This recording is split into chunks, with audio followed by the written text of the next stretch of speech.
Hello, this is Carl Gallups. With all the debate that's been raging for hundreds of years about the specific timing of the rapture, it seems that many have overlooked a very important clue. Really, more than a clue, it's an answer from the mouth of Jesus himself to the question, what is the end time scenario? How do the end times go down in the final analysis? What is the sequence of events that will occur? Will it be the rapture first and then the Great Tribulation, then the wrath of God? Or will it be the Great Tribulation first and then sometime after that begins, either during the middle of the tribulation or after the tribulation, then the rapture? Then the wrath of God poured out on the unbelieving world left behind. You see, these two camps usually divide up into the pre-tribulation rapture camp and then the mid-tribulation or even the post-tribulation rapture camp. But let's hear what Jesus himself said. In Matthew chapter 24, verses 37 through 39, Jesus said, "As it was in the days of Noah, so will it be at the coming of the Son of Man. For in the days before the flood, people were eating and drinking, marrying and giving in marriage, up to the day Noah entered the ark. And they knew nothing about what would happen until the flood came and took them all away. That is how it will be at the coming of the Son of Man." And then in Luke chapter 17, verses 28 through 30, Jesus said, "It was the same in the days of Lot. People were eating and drinking, buying and selling, planting and building. But the day Lot left Sodom, fire and sulfur rained down from heaven and destroyed them all. It will be just like this," Jesus said, "on the day the Son of Man is revealed." Noah and Lot, Jesus said, those are the examples. Those are the pictures of how it will be in the last days. In both cases, he said, it will be just like this. So the question now is, how was it in Noah's day? How was it in Lot's day? And how did it come down? And what was the sequence of events? Well, Noah and his family was going through great tribulation. So bad that God decided he would destroy the entire earth. The entire earth was exceedingly wicked. And only Noah and his family were people of righteousness, and they lived right in the middle of it. So Noah and his family were going through great tribulation. But God's wrath, the flood, was soon to come to destroy everything.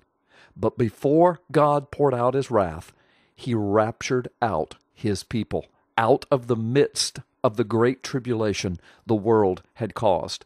How did he do it? He lifted them up and over his wrath in the ark.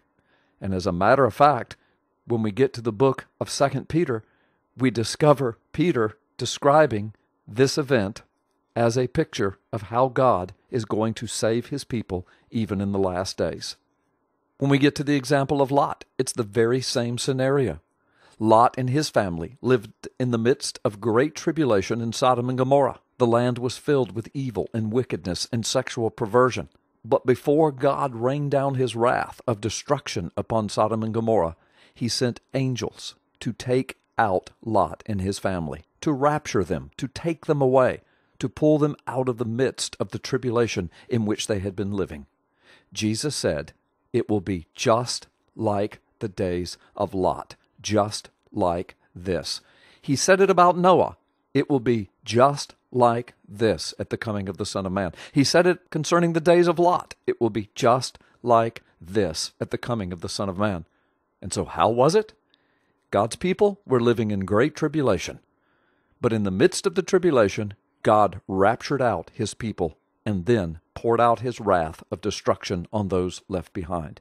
The only two examples Jesus used about the end times and the scenario of sequence of events are exactly alike, and they are unmistakable, and Jesus said it will be just like that. Some have said yes, but Jesus also said that the last days, the great tribulation, would be like nothing the world had ever seen, even in Noah's day or Lot's day. Well, yes, Jesus did say that.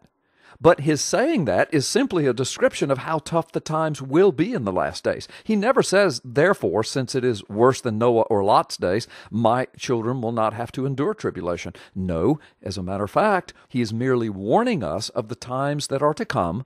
And then Jesus is also the one who said, but the last day scenario, the sequence of events before the coming of the Son of Man, will be just like that. just like the days of Noah and just like the days of Lot. You see, those are Jesus' words. Those are not my words. While people debate over the nuances of scriptural interpretation, I'm going to stick with what Jesus said. He said it clearly. He said it emphatically. There's not much wiggle room there. There really isn't. But even in those days, Noah and Lot, observe how Noah and Lot were protected. They were preserved. They were even lifted up by God and exalted, even in the midst of the tribulation in which they lived.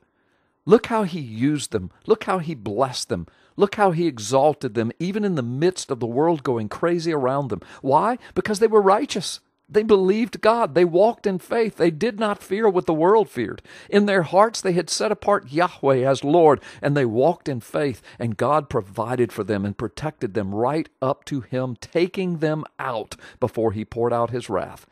You see, this issue is settled for me. Tribulation, then rapture, then the wrath of God. Why is it settled for me? Because Jesus said it will be just like that in the last days.